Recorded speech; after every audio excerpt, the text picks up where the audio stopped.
Strategi Yahudi Zionis. Salah satu strategi Yahudi Zionis adalah usaha mengendalikan wilayah strategis di sekitar Israel melalui kerjasama dengan penguasa elit yang korup, kaya permanen, predator, dan tidak bertuhan, yang sekarang menguasai komunitas Muslim Arab di sekitar Israel dan membela kepentingan Israel. Di kalangan penguasa elit tersebut dipaksa untuk memelihara hubungan persahabatan dengan Israel demi menjaga posisi kekuasaan, kehormatan, dan kekayaan mereka. Pihak Yahudi pendukung negara Israel tetap menekan penguasa elit tersebut untuk mengatur agar umat Muslim menerima Israel atau perlawanannya terhadap Israel tidak memberikan ancaman kepada umat Yahudi. Ketika Israel meningkatkan penindasannya di Tanah Suci dan halayak Muslim Arab menjadi sangat merah, maka penguasa elit tersebut terpaksa, agar bisa bertahan, setuju untuk ikut marah melawan Israel. Strategi penguasa Arab Yahudi ini sekarang mencapai tahap pelaksanaan rumit yang merupakan strategi dari orang-orang yang pada intinya telah meninggalkan agama Ibrahim salam sejahtera baginya, kemudian Yahudi Zionis akan meninggalkan penguasa Arab. Sesungguhnya strategi meninggalkan penguasa Arab tersebut telah dimulai. Bahkan saat kami menulis buku ini, Israel sedang menyiapkan perang melawan umat Muslim Arab untuk memperluas wilayahnya. Kemudian Israel akan menguasai seluruh wilayah sebagai negara penguasa di dunia menggantikan Amerika Serikat. Dalam merespon semua strategi Yahudi Zionis yang menentang Allah Maha Tinggi, orang-orang beriman, dan takdir, Al-Quran dengan jelas menyatakan, dan mereka Yahudi tertentu membuat tipu daya dan rencana, dan Allah pun membuat tipu daya dan rencana, dan Allah adalah sebaik-baiknya pembuat tipu daya dan rencana. Al-Quran, Ali Imran 3:54. Strategi tersebut berhasil di Mesir, Yordania, Turki, dan Saudi Arabia, negara-negara sahabat Amerika Serikat yang tidak bertuhan. Namun, strategi tersebut tidak berhasil di Tanah Suci, juga tidak berhasil di Suriah dan Yaman. Pembaca buku ini mungkin ingin merenungi doa Nabi Muhammad SAW berikut ini. Dari Ibnu Umar, Nabi SAW bersabda, "Ya Allah, limpahkanlah rahmat-Mu untuk Syam, Suriah, dan Yaman kami." Orang-orang berkata, Najd kami. Najd adalah bagian dari Saudi Arabia yang merupakan tempat asal penguasa-penguasa Saudi. Nabi bersabda lagi, "Ya Allah, limpahkanlah rahmat-Mu untuk Syam dan Yaman kami." Mereka berkata lagi, Najd kami juga. Pada saat itu, Nabi bersabda, akan muncul gempa bumi dan penderitaan, dan dari situ Najd akan keluar sisi kepala setan. Sahih Bukhari. Negara Yahudi Israel telah melalui 50 tahun keberadaannya, tetapi hal tersebut tentu bukan prestasi menakjubkan seperti yang diyakini umat Yahudi Zionis, gerakan Zionis yang pada intinya tidak bertuhan menipu Bani Israel dengan kebohongan yang menggunung. Satu kebohongan tersebut adalah slogan yang tidak benar, suatu tanah tanpa manusia, untuk manusia tanpa tanah. Jika bangsa Arab bukan manusia, jika mereka adalah belalang seperti yang dinyatakan oleh mantan Perdana Menteri Israel, Shamir, maka bukankah mereka mengizinkan umat Yahudi tinggal di antara mereka selama lebih dari 2000 tahun? Bangsa Arab menjamin keamanan hidup dan harta umat Yahudi di tanah Arab selama lebih dari 2000 tahun. Bangsa Arab melakukan semua itu, dan bahkan lebih pada saat bangsa Eropa menutup pintu dari umat Yahudi, atau dengan enggan membolehkan umat Yahudi tinggal di ghetto daerah lokalisasi umat Yahudi. Bangsa Arab melakukan hal itu karena mereka masih memiliki sisa agama Ibrahim alaihissalam yang datang kepada mereka melalui Ismail alaihissalam. Sisa dari kebenaran itu telah mengajari mereka untuk menunjukkan keramahan. Sampai hari ini keramahan bangsa Arab masih bertahan. Agama Ibrahim yang sama seharusnya telah mengajari pemeluk Yahudi tersebut untuk menunjukkan rasa terima kasih kepada belalang yang ramah. Zionisme berargumen bahwa kebenaran dalam Yahudi telah menganugerahkan Tanah Suci kepada umat Yahudi secara eksklusif untuk selamanya dan tanpa syarat. Zionisme berargumen bahwa restorasi negara Yahudi Israel yang dihancurkan Allah Maha Tinggi lebih dari 2000 tahun lalu mengesahkan klaim Yahudi sebagai kebenaran. Selain itu, bukankah Taurat menyatakan, setiap tempat yang diinjak oleh telapak kakimu, kamulah yang akan memilikinya? Ulangan Deuteronomi 11:24. Selama 50 tahun, sejak lahirnya Israel, dunia telah menyaksikan bencana telapak kaki umat Yahudi pada tragedi meluasnya wilayah Israel, perluasan itu bahkan masih belum berhenti.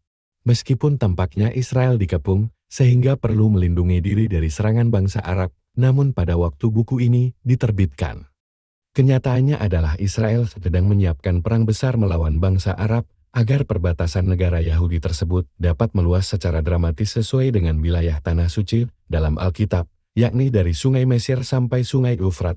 Perang itu, yang direncanakan dengan sangat teliti, juga akan membuat Israel menggantikan Amerika Serikat sebagai negara penguasa di dunia. Dengan begitu, dari sudut pandang Alkitab, umat Yahudi berhasil merestorasi negara Israel, kemudian berhasil memperluas wilayah negaranya. Umat Yahudi juga menguasai kota suci Yerusalem, tentu tampak mengesahkan klaim Yahudi sebagai agama yang benar. Pertanyaannya adalah, bagaimana hal ini tercapai tanpa Al-Masih? Jawabannya adalah hal itu tercapai dengan tipu daya Al-Masih palsu Al-Masih Ad-Dajjal. Bahkan implikasi yang tak terelakkan dari tampak berhasilnya restorasi Israel sesuai Alkitab adalah mengesahkan klaim Yahudi bahwa Isa Yesus alaihi salam dan Muhammad Shallallahu alaihi wasallam adalah dua nabi palsu. Tetapi demi terciptanya negara Israel, umat Yahudi harus bergabung dengan peradaban barat modern yang baru muncul, pada intinya tidak bertuhan sekuler dan dekaden. Dunia barat yang tak bertuhan mengokohkan kekuasaannya sebagai aktor dominan yang tak tertandingi di atas panggung dunia. Turun pada manusia dari setiap ketinggian atau menyebar ke segala arah Al-Quran, Surat Al-Anbiya 21:96, untuk mengontrol semua lautan, daratan, dan udara. Tidak akan ada negara Yahudi yang dapat bertahan selama lebih dari 50 tahun tanpa bantuan aktif Barat yang memiliki kekuatan penuh, namun tidak bertuhan dan dekaden itu. Umat Yahudi yang mendukung negara Israel mengakui apa yang tampak bagi mereka adalah restorasi Israel sesuai Alkitab. Tetapi mereka mengabaikan ketidakadilan dan penindasan yang menimpa penduduk Palestina baik Kristen maupun Muslim yang tampaknya memiliki dosa karena tinggal di tanah suci milik Yahudi. Ketidakadilan dan penindasan itu semakin meningkat dalam 50 tahun. Pertanyaan kami kepada umat Yahudi tersebut adalah, apakah klaim yang sah sebagai kebenaran cocok dengan ketidakbertuhanan sekuler, dekadensi, ketidakadilan, rasisme, dan penindasan? Bagaimana bisa umat yang menggabungkan diri dengan negara yang pada intinya tidak bertuhan, tetapi masih saja mengklaim beriman pada Tuhannya Ibrahim? Yahudi Zionis berdalih tidak memaksa penduduk Palestina keluar dari rumah mereka, melainkan mereka sendiri yang pergi. Kalau begitu, mengapa umat Yahudi itu tidak menjaga rumah mereka sebagai bentuk rasa saling percaya? Dan mengapa umat Yahudi tersebut tidak mengundang mereka untuk kembali ke rumah mereka? Bahkan umat Yahudi itu selama 50 tahun bersikeras tetap menolak hak mereka kembali ke rumah milik mereka sendiri. Penindasan licik Israel terus meningkat setiap hari. Israel akan segera mencapai puncak kejayaan palsu saat menjadi negara penguasa di dunia. Namun, buku ini menyatakan bahwa dunia sedang menyaksikan permulaan dari tahap akhir negara Yahudi Israel palsu. Umat Yahudi tidak bisa menyalahkan Zionis atas keadaan buruk yang akan menimpa diri mereka sendiri. Semua yang Zionis lakukan adalah mengeksploitasi setiap kebohongan yang disisipkan dalam Alkitab dengan menghiasi kebohongan-kebohongan tersebut dengan tambahan segunung lebih kebohongan. Yerusalem tidak disebutkan namanya secara langsung dalam Al-Quran. Salah satu tujuan Yerusalem dalam Al-Quran ditulis adalah untuk menanggapi artikel Daniel Pipes yang diterbitkan surat kabar Los Angeles Times berjudul Jerusalem means more to Jews than to Muslims. Jerusalem lebih berarti bagi Yahudi daripada Muslim. 21 Juli tahun 2000 di dalamnya. Dia berusaha menolak klaim Islam pada Yerusalem dengan menyatakan bahwa Yerusalem tidak disebutkan sekalipun dalam Al-Quran atau dalam peribadahan. Dr. Pipes dan rekan medianya mungkin akan merevisi pendapat mereka jika mereka membaca buku ini. Sesungguhnya seorang Muslim wajib menanggapi kritik permusuhan tersebut yang menantang Islam dan Al-Quran. Berkenaan dengan perang salib model baru mereka yang membela kepentingan negara Yahudi Israel, tanggapan harus selalu dibuat dengan kembali pada kebenaran yang ada dalam Al-Quran. Al-Quran menyatakan bahwa jika kebenaran dihadapkan pada kepalsuan, maka kebenaran akan selalu mengalahkan kepalsuan. Dan orang yang beriman diperintahkan menggunakan Al-Quran saat berjuang melawan orang yang tidak beriman. Tidak peduli Dr. Pipes menerima atau tidak menerima Yerusalem dalam Al-Qur'an, yang jelas mempelajari subjek ini, adalah dasar untuk memahami masalah Israel dan Islam. Itulah dasar pentingnya buku ini. Yerusalem. Kunci untuk memahami dunia saat ini. Sudah jelas sekarang bahwa subjek ini sangat penting bagi umat muslim yang harus merespon drama menakjubkan yang berkembang di Yerusalem. Pada tahun 1974, Dr. Kalim Siddiqui, pendiri dan presiden Muslim Institute for Research and Planning Institute Muslim untuk Penelitian dan Perencanaan di London, mendorong penulis segera membuat buku yang menjelaskan Yerusalem sebagai kunci untuk memahami proses sejarah. Seperti yang ditunjukkan Yerusalem sendiri pada saat ini. Pandangan Al-Qur'an yang muncul dari buku ini dengan jelas menyatakan bahwa tidak mungkin bagi siapapun benar-benar memahami dunia modern ini tanpa mendalami kenyataan Yerusalem. Barat modern ingin Islam menyetujui keinginan mereka, yakni menerima negara Yahudi Israel dan menyediakan jalan bagi Muslim agar bisa hidup berdampingan bersamanya dengan damai. Buku ini menyampaikan tanggapan Islami terhadap keinginan strategis Barat tersebut. Sebuah tanggapan yang berdasarkan pada Al-Qur'an dan hadits Nabi Muhammad SAW.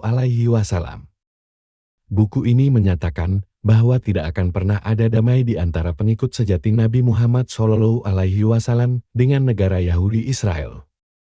Dan bahwa pengikut sejati Nabi Muhammad SAW pada akhirnya akan menang atas Israel dan membebaskan tanah suci dari penindasan Israel.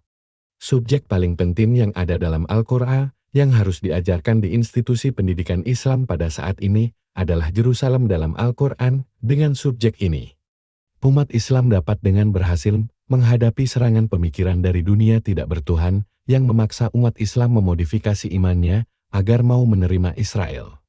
Profesor Dr. Ismail Raji Faruqi, ulama Islam Palestina terhormat yang dibunuh karena dianggap sebagai duri bagi pihak Israel, memperingatkan umat Islam akan bahaya ini. Masalah Israel menyerang dunia muslim saat ini tidak mendahului, juga tidak bersamaan dalam sejarah Islam. Dunia muslim cenderung menganggapnya sebagai bentuk lain dari kolonialisme modern, atau yang paling baik, sebuah bentuk pengulangan perang salib. Padahal Israel bukanlah salah satu dari keduanya, tetapi merupakan keduanya sekaligus, dan bahkan jauh lebih besar bahayanya. Sayangnya, tidak ada literatur Islami mengenai ini. Dengan demikian, kebutuhan untuk menganalisis masalah ini adalah sebesar momen yang berbahaya ini, yang mengajak dunia Arab secara khusus, dan dunia Muslim secara umum, untuk menerima Israel sebagai anggota integral dalam dunia negara-negara Muslim di Asia Afrika. Dr. Faruqi menganggap Israel sangat berbahaya bagi umat Muslim, lebih besar bahayanya dari perang salib guru Kristen pada zaman pertengahan, atau kolonialisme Eropa pada zaman sekuler modern. Dengan demikian, dia menolak ajakan untuk menerima Israel sebagai anggota integral dalam dunia negara-negara Muslim di Asia Afrika.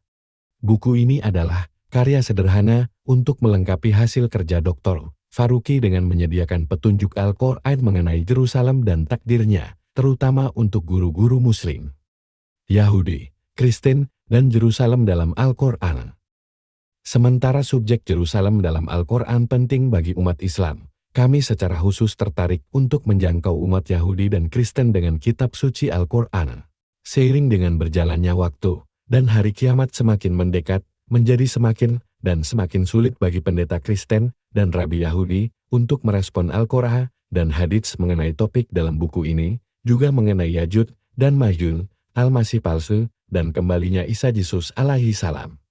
Bukti-bukti yang mengkonfirmasi kebenaran Al-Qur'an terus bertambah. Umat Muslim memiliki kewajiban untuk menyampaikan topik ini kepada umat Yahudi dan Kristen, dan kami telah melakukannya melalui buku ini. Buku ini membedakan dua umat Yahudi. Ada umat Yahudi Bani Israel yang jika dirunut nenek moyangnya akan sampai pada bapak Ibrahim alaihi salam. Mereka adalah bangsa Semit yang dengan jelas memiliki kedekatan rasial dengan bangsa Arab. Di pihak yang lain, ada lagi bangsa Eropa dengan mata biru dan rambut pirang yang suatu waktu beralih pada agama Yahudi dan nenek moyangnya tidak mempunyai hubungan dengan Ibrahim alaihi salam. Pendapat dari penulis, dan Allah Maha Tahu, adalah bahwa Yajud dan Majud pasti berasal dari suatu tempat dalam wilayah Yahudi Eropa tersebut. Yajur dan Majud menjatuhkan peradaban Kristen Eropa dan mengubahnya menjadi peradaban tak bertuhan sekuler seperti saat ini,